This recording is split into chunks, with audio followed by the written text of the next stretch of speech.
Awesome. What is up, everybody? We are back on another Value Bomb Wednesday.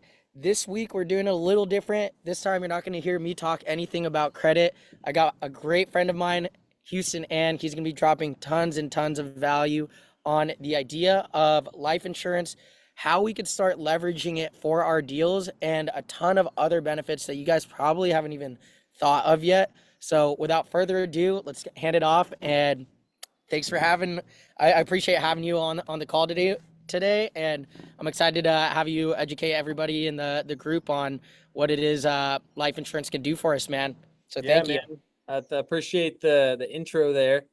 Yeah, so like Miguel said, I'll just be going over kind of some of the basics of life insurance, how people can leverage it for investing into their own projects, how they can leverage it as their own bank. A lot of you have probably heard of the whole concept of infinite banking and become your own bank and this and that. It's all over the internet nowadays. So I'm just going to be kind of breaking down the realities of it, breaking down what that looks like for you as a investor, what that looks like for you as a policy holder, and what that looks like for you to essentially become your own bank.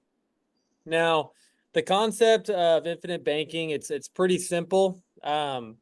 Where at the end of the day, what do banks do when you give them your money? Let's say, Miguel, you go ahead and give a bank $1,000, right?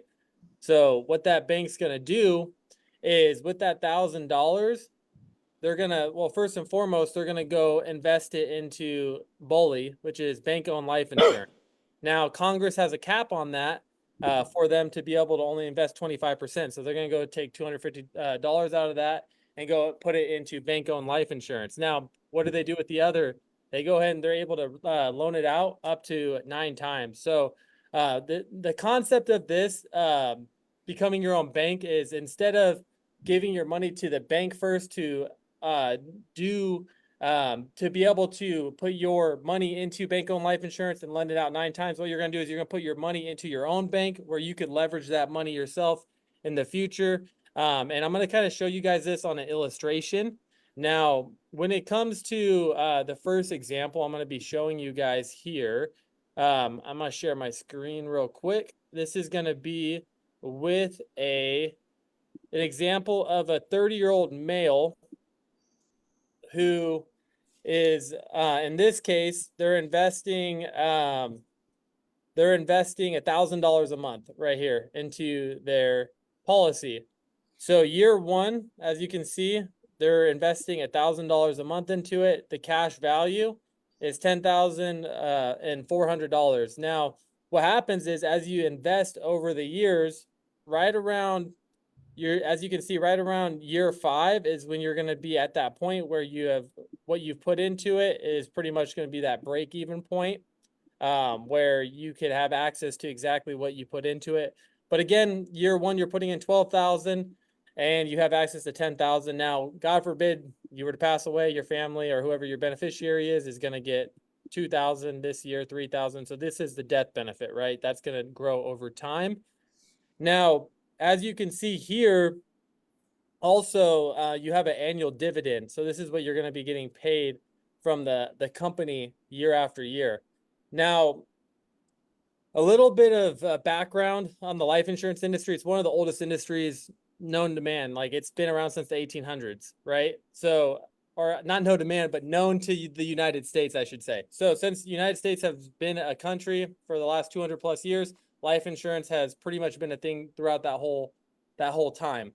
So Lafayette Life is a company that I work closely with. They're a mutually owned company. That means when you own a policy with them, you're not just a client, you actually become a owner of Lafayette Life. You're like a shareholder, you're a stockholder. Every time you buy a policy, an infinite banking with them, anytime you get any type of whole life with them, you're going to be a owner of Lafayette Life. Now, Lafayette Life has paid dividends through 2 world wars, through attack on American soil. They've never not paid dividends through the last 100 years. They've always paid their dividends. They're a company that's over 110 years old. So you don't have to worry about this going anywhere unless complete meltdown and I mean, if that happens, then, there's a lot bigger problems out there than just, trying to get a hold of our digital cash. So pretty much what's going to be happening is over the time, you're putting in your money, 12,000 a year. This is your net cash value. So as you can see here, this is a accumulated premium. And this is an annual dividend. So if you're putting 12,000 a year, right around this time right here, you're starting to get 12,000 in dividends a year. So that means at age 54, you could, in theory, stop paying your policy and just let your dividends pay your policy. And by this time, you already have a death benefit of $1 million. So God forbid anything happens to you, your family gets this, but you also have cash value of $457,000, and you've only put in at this point 288,000. Damn. So So that's this, crazy. Wait, real quick. Just had a question. So, cumulative premium. That's how much your monthly, whatever your monthly is. well, this is the annual. So 12,000 a year. Then by year 2, you put in 24,000. By year 3, 36,000. This example is $1,000 a month. And then for the annual dividend, is that basically the appreciation value of that, or where is that dividend coming from? So the dividend is coming from the company itself. So the company Gotcha. is taking your money, investing it into their own stocks, and earning, Gotcha. 10 plus percent on their actual investments as a company. And then that dividend is just like if you were to get a dividend in Coca-Cola. Gotcha. So they're just paying you out from Yeah, their so the more profits. you put into it, obviously you're going to be owning more and more stock of that company. Gotcha. You know what That's I mean? cool. Okay. Yeah, so in this example here, I mean, it goes all the way up here. So it looks like with this one here, the net cash value at about 69, you'll have $1 million in it, right?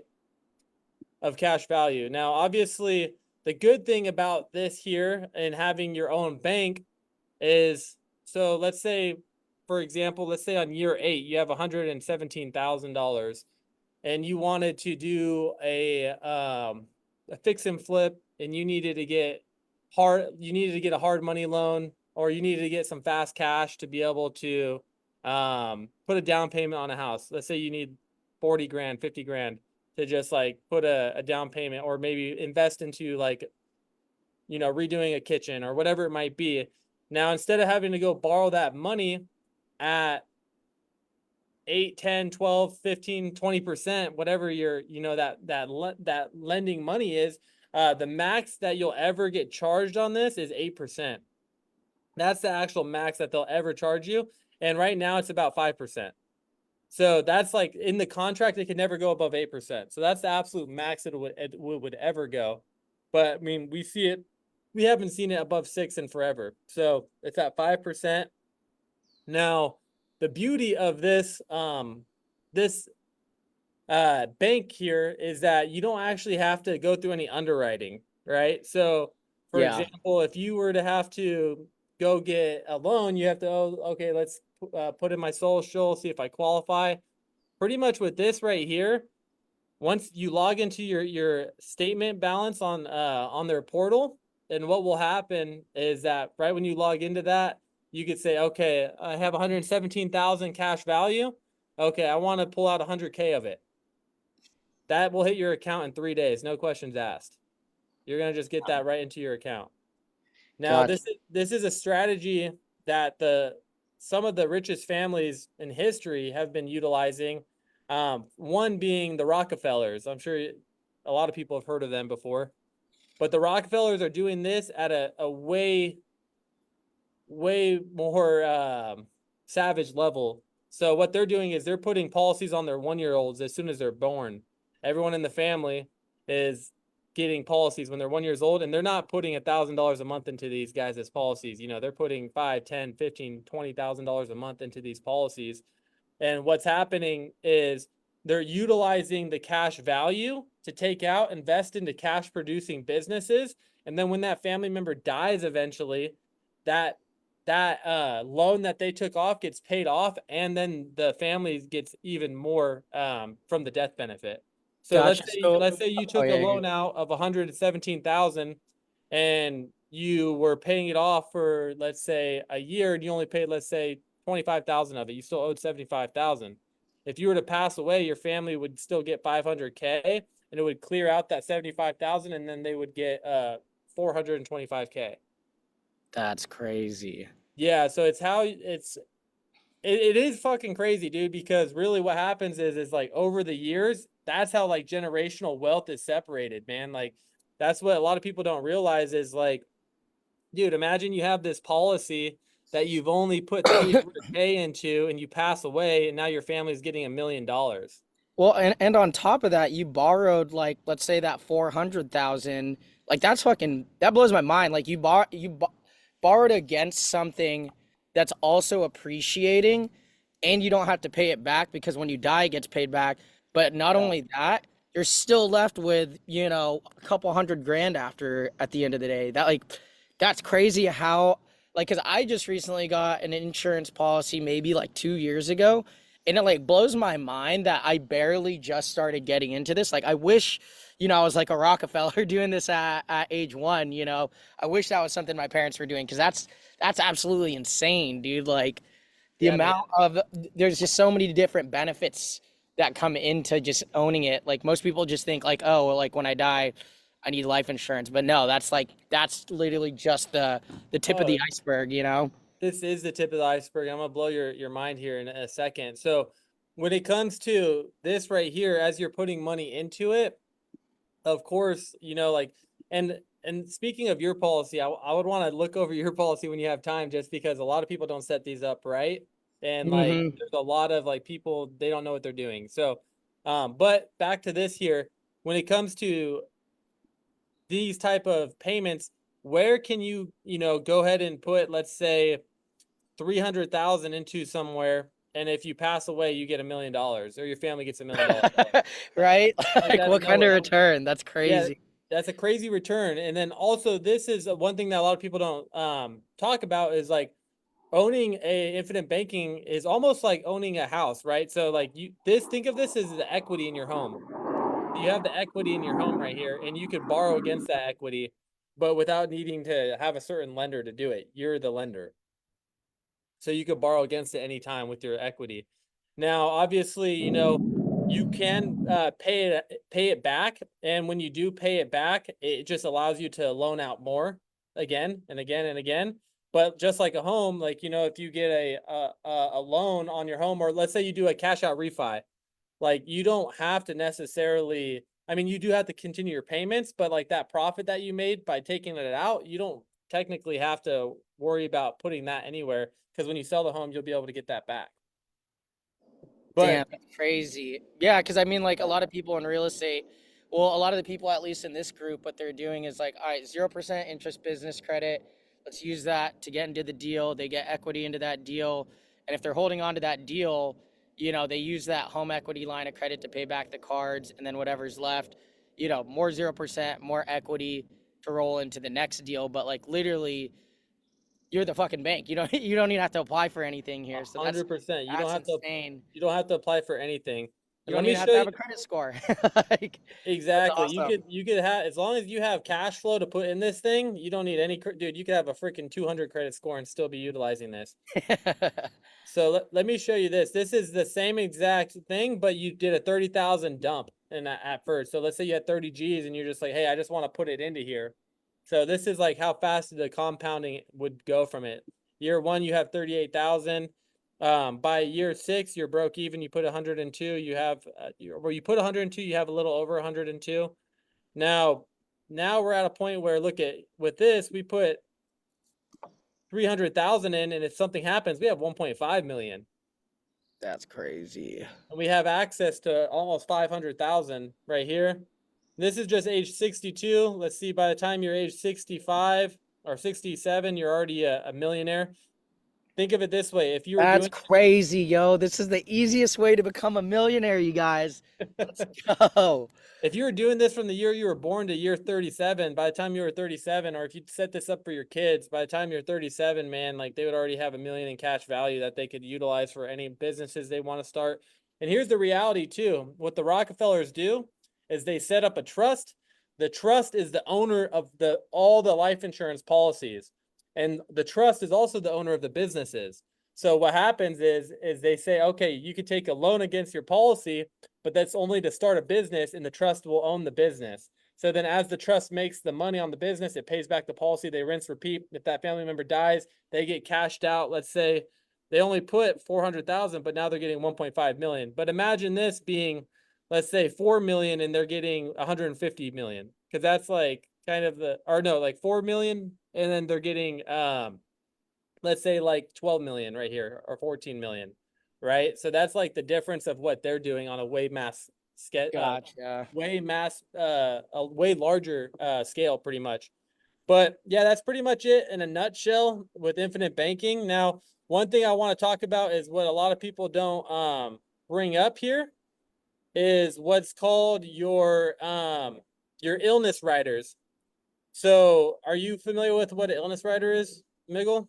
Is that like your current health situation? Like, because that's gonna be based off of like what they pay out, or Yeah, so like let's say for example, year one here, if something were to happen to you and you got a critical or chronic illness, anything cancer, heart attack, strokes, you're able to utilize this amount of money while you're still living. oh, okay, Even nice. though, like, think of it like this. So year three, you've only put 24,000 into it, but if something happened to you, you're gonna have access to 136,000, right? If it was a terminal illness, even more. That's Now, crazy. let's say we live a long, healthy life, but God forbid, later on something happens, you get cancer and you're, 70 years old, right? Now at 70 years old, if you get cancer, you have access to 1.3 or 1.4 million dollars. That's dope. And Wow. while you're still living, and if we go back up to the top here and we look up, okay, at age 70, how much did I put into my policy by that time?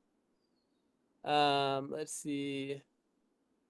I only Like put a little in under 500. I only put less than 500, but I have access to 1.4 while I'm still alive.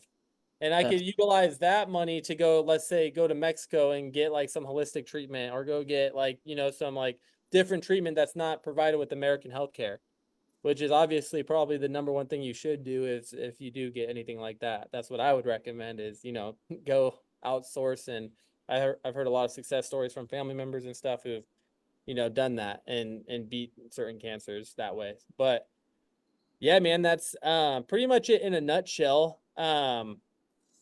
Obviously, when doing this, like a lot of people will have the excuse like, oh, I need to be, you have to be rich to do this. You have to, like I can't afford $1,000 a month into this policy.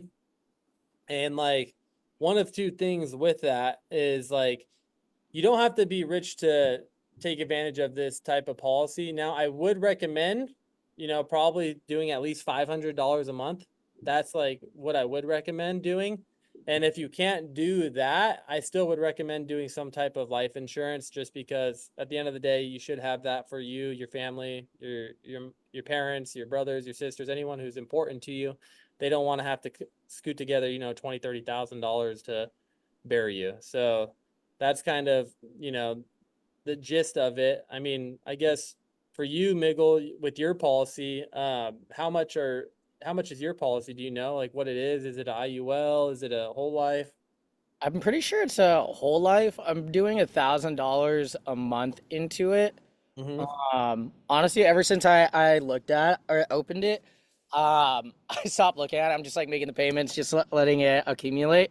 But I Yeah. guess that's a question I wanted to get into because, like, for example, my brother, when he was first looking at different life insurance policies to do this infinite banking concept, like, like I remember he was telling me he was talking to an agent and literally he caught them in a lie or like yeah, like basically them fucking him over of just like, oh, this is a really good policy, blah blah blah, like you'll make a lot of money, but like looking into it further, like because a lot of agencies don't expect you to know some of this information, and he's just like, wait, you guys are getting like most of the benefit for like the first 20 years, like where's my benefit? So I'm just curious for you, like a lot of people aren't experts at this, so like what would you say, how is it, what should be people be looking at to determine if it is a good policy and they're not getting screwed over and the agency is not the one benefiting most from it, you know?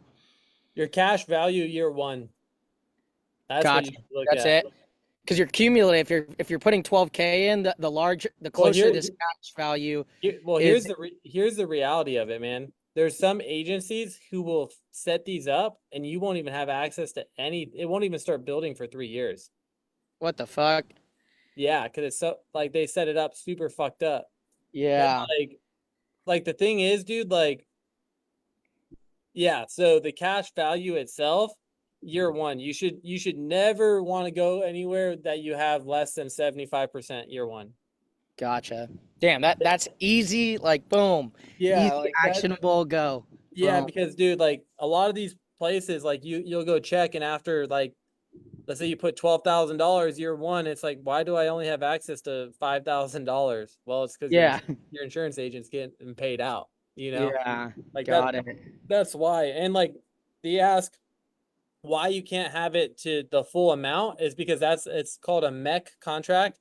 Now it's not like, for instance, for me, it's not like I'm making that the remainder off of that, whatever that changes, that I don't make that, like, so for me as an agent, uh I get paid a percentage, but not that much off of this kind of policy.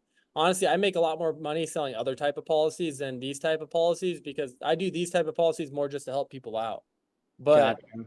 with these type of policies, some agents would make it where that cash value you look on year one, and like from there you'd be like, oh shit, why do I only have $4,000 or sometimes zero? Yeah, Literally, sometimes it's zero. And in that case, then like yeah, that agent is probably making like 10 bands off you. that's crazy. And like I've seen it multiple times. I saw policies where I've had policy reviews where people think like, oh, I have something good. I said, hey, let me just look over it for you. I mean, I'm your buddy. Let me just check it for you, make sure. I'm like, nah, you got screwed, bro. So like, Yeah. let's start you with something good and get you going on it. That gives me an idea, Houston, and feel free to say no to this, but for anybody watching now or anybody who's going to be watching this later, if they comment the word review down below, what do you think it would be okay if they reached out to you and like Yeah, you I just do. did a I quick do free analysis? policy reviews. I do free policy reviews for Okay, sure. cool. Yeah. So yeah, anybody watching this, whether it's now or later, comment the word review. If you think that you have a great policy, it doesn't hurt to have another professional check. Worst case scenario is they're gonna say, hell yeah, keep it, or you might find out you're getting fucked. So And comment the word review. one more thing. If you have an IUL and someone sold you that that's for infinite banking, that's not the case. And you have a lot of risk and you could lose a lot in the long run with an IUL because IULs aren't guaranteed products like whole lives. Got it. So if you have an IUL and someone sold it to you as an infinite banking product, they definitely didn't know what they were doing. And they just kind of, hopefully I'm gonna just put it to, they weren't intentionally doing that. But yeah, that's one thing that I see a lot is people who think they have infinite banking type policies, but they have IULs. IULs are very volatile. And here's the thing, like you can get to a point where you're paying it 20 years on an IUL, all of a sudden the market starts taking a fat downward swing and you have to come up with that premium gap. And if you can't, your account gets closed and Damn. you lose everything. You So lose it 20 all. years of just like compounding just down the drain. Yeah, That's crazy. and then I'll show you this too. So this right here, even though you set up $1,000 a month payment, let's say something happened and you went through a rough spout, you could keep your policy alive and keep that cash value in there without it closing, but as long as you're paying $140 a month. Okay, at the minimum. Gotcha. Yeah. So Got that's like the minimum. Obviously, you want to keep it at 1,000. You get faster compound, but God forbid something happens. You take a turn, not making that much money. You could always change it to this, and or somewhere in between. As long as you're paying minimum this, you're never gonna lose your you're never your gonna lose your bank. policy. Yeah. Gotcha. So that's also a huge thing because some of these other ones are set up where if you don't pay $1,000 and 1 month comes around, you have a bad month in business and you can't shell out that 1,000, all of a sudden you're just like your policy is getting closed on. So Damn. you want to look into things like that as well, especially if you're planning on building compounding growth for 10, 20, 30 years. You want to be in something that, a company that's been around for over 100 years. You want to be someone who's been paying their dividends nonstop through 200 years.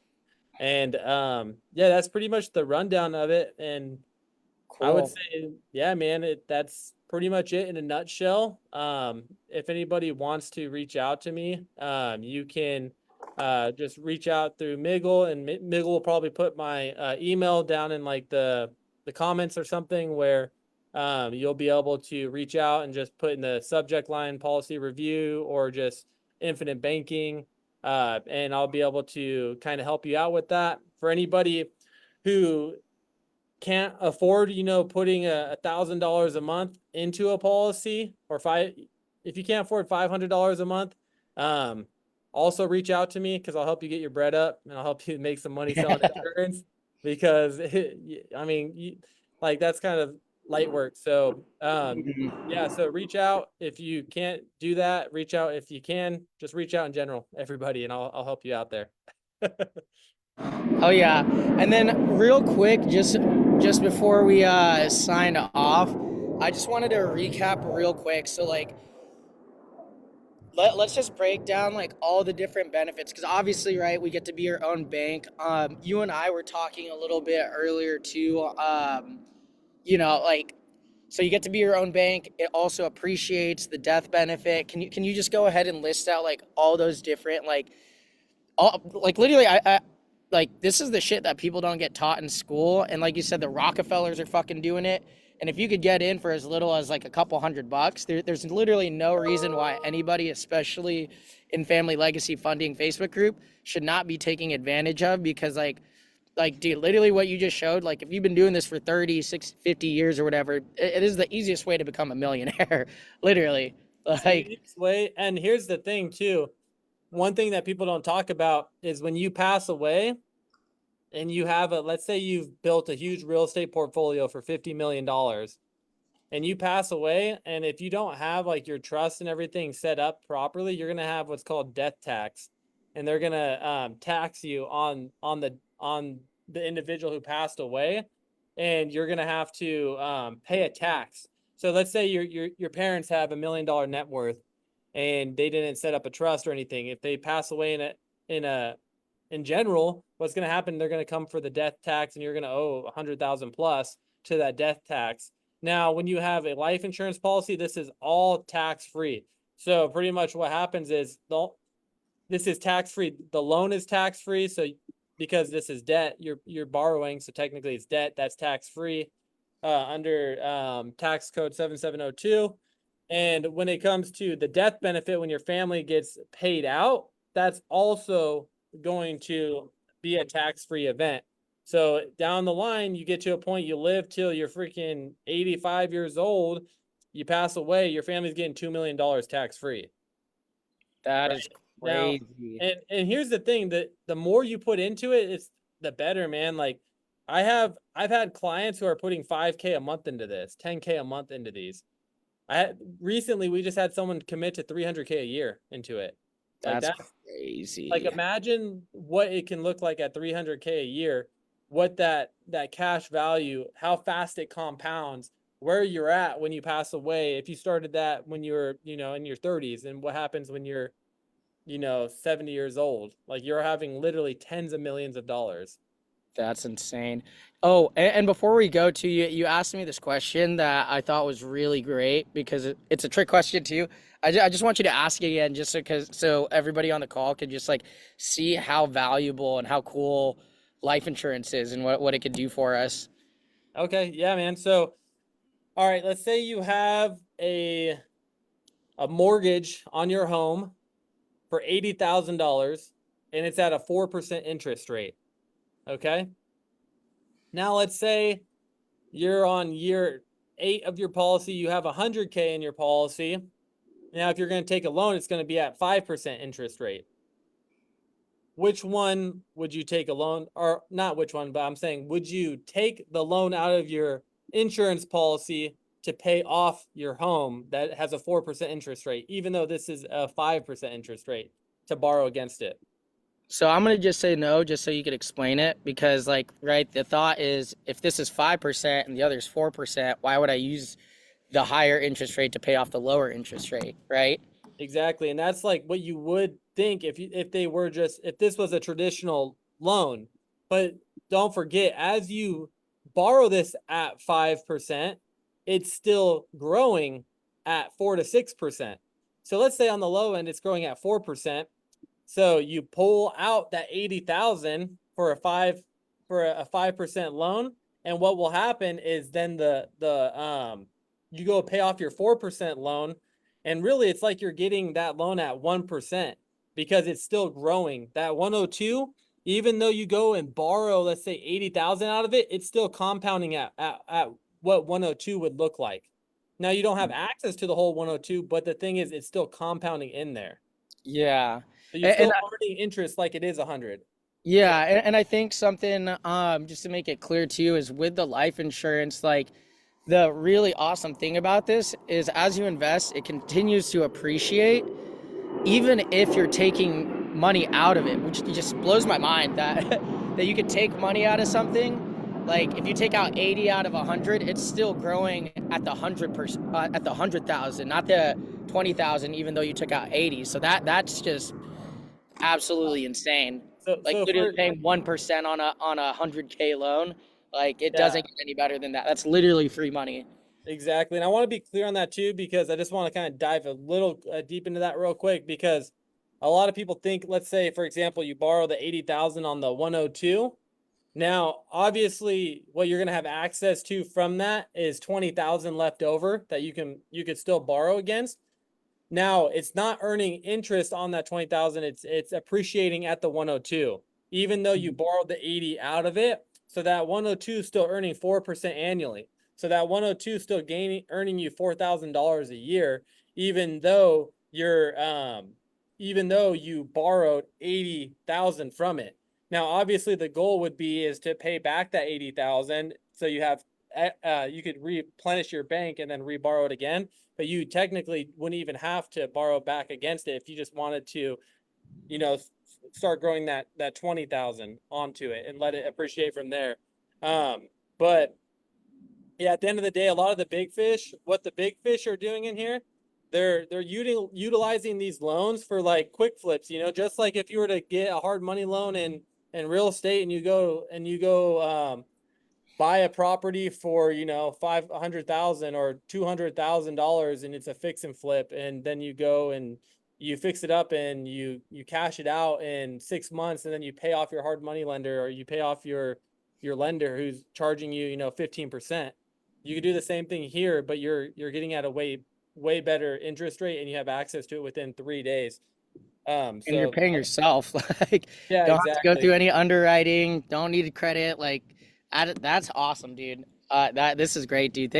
Thank you so much for all the game. I feel like I learned a ton, and I'm hoping I already know anybody else watching this is gonna learn tons. And again, if you guys are interested in learning more, Houston, that's the motherfucking man. Comment the word review down below. He'll check out if you already have an existing policy, or if you just want to ask some questions and chop it up. I'm sure he's going to be a wealth of knowledge for you guys. So definitely reach out. Awesome. Thanks for having me, Miguel. I appreciate it. No problem, buddy. Appreciate you too. Thank you guys for taking the time to lend your eyes, ears, and attention. Appreciate you guys hopping on the Value Bomb Wednesdays. We're going to keep pumping it out every Wednesday at 5 p.m. Pacific, 8 p.m. Eastern, and keep delivering value. But other than that, guys, peace out. Much love. Stay beautiful. We will see you guys in the next one. Peace. Cool.